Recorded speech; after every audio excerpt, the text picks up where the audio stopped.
Hey guys, Sval here. I just wanted to make a quick video today. It's going to be really quick, only 2 or 3 minutes long, about The Outer Worlds. I just finished playing it and I wanted to give my very late opinion. So I know there's a lot of other people who haven't played it yet or in their middle of playing it. So, real quick video here. First thing I want to say is I want to talk about the positive things about The Outer Worlds.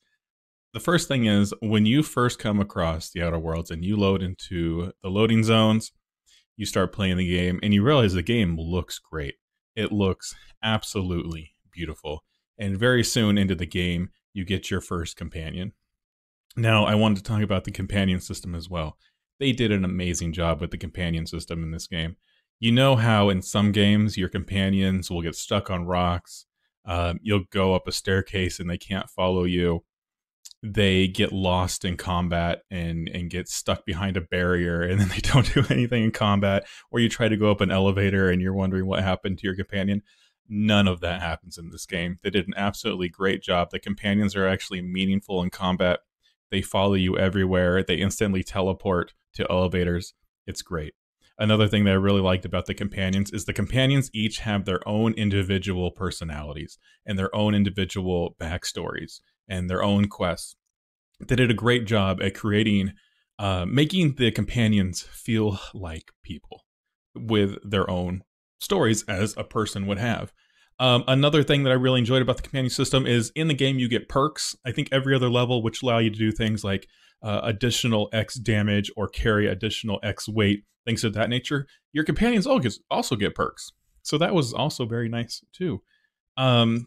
Speaking of the perk system, there's a system in place where if you have certain things happen to your character, you can accept a disadvantage to get an additional perk. Now, whether the perks are worth it or not, that's up to you. However, I did enjoy that they added that system to the game. That way it makes it an option for you. Another thing I really liked about the game is your decisions and who you decide to choose and who you work for and the decisions you make actually seem to make an impact on the world, which was kind of something that we were missing in Fallout 4. So I think that's something they wanted to emphasize when they made this game. Another thing, the story. I enjoyed the story. Story's solid. I'm not going to say it's amazing. I'm not going to give any spoilers in case you haven't played it. I enjoyed the story. Story very good. And it was very Fallout 3 New Vegas, old school Fallout feel in how they wrap up the story at the end. So that's something you have to look forward to as well. Now, there's a few things I didn't like about the game so much. For me, personally, I played a melee character. Melee combat was very boring. There was nothing to do but hack and slash. You had 2 or 3 different animations. They have a VATS type system, a la Fallout, to this game. There's no point in using it as melee. It was very cut and dry, very boring. Luckily, combat's not the focus of the game, but that is one of the things I didn't like about the game. The worlds look amazing. They look very open world, and you see all these planets and all these places you can go. But when you really get down to it and you get on these planets and you see what to do, the worlds are actually very linear. You can't really wander far off the path. I like the open world feel of games, so this one just didn't quite do it for me. It felt you felt very trapped in once you actually got to explore the worlds a little bit more. There's a lot of planets on your radar, on your travel system that you see. You don't get to visit most of those planets. I'm sure it's being kept open for DLC in the future, but I kind of would have rather seen those added later than added originally in the game, because there's just, you think you're going to visit all these places that you just don't visit. I talked earlier about the perk system, how you can take certain disadvantages to gain a perk. I personally don't think it's worth it in most of the cases, because in some of the cases they would have you drop like 1 point of dexterity, 1 point of perception, 1 point of something else to pick up a perk. And I was just never felt like I was in need of perks. Like, you got them every other level, so that I was getting plenty of perks. I didn't feel like I was ever missing any, that I needed to sacrifice some ability in order to pick up an extra perk. And also, having to give up 3 of your core stats for a perk was a little bit much. However, there were other things that I gave up. Like, I think I ended up taking additional shock damage, additional plasma damage in order to pick up a couple perks. So those ones were worth it to me.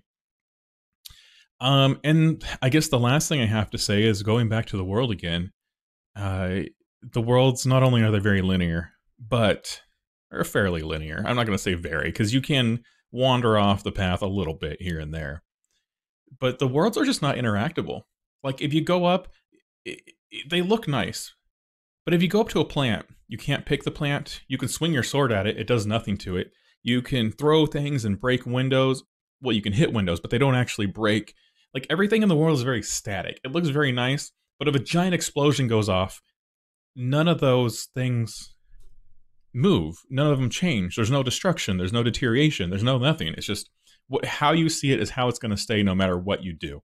So I kind of didn't really enjoy the interaction with the world. I wish there was more. I wish there was maybe some type of gathering to the world. I wish there were some type of physics that you actually moved when you blew them up or whatever. And speaking of blowing up things, this just came to my mind right now.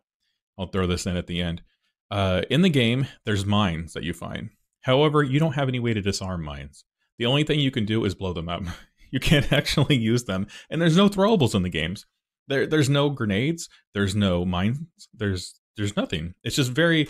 This is going back to my earlier complaint of combat. It's just very cut and dry. But anyways, I think I went a little bit over on this video. I think it's ended up being like 6 or 7 minutes, so my apologies. But those are my very late opinions on the Outer World. I would say I probably give it a 6 or a 7 out of 10. Solid game. Not great, but decent. Pick it up, especially if it goes on sale. And as always, remember to have fun and play some damn video games. I'll see you next time.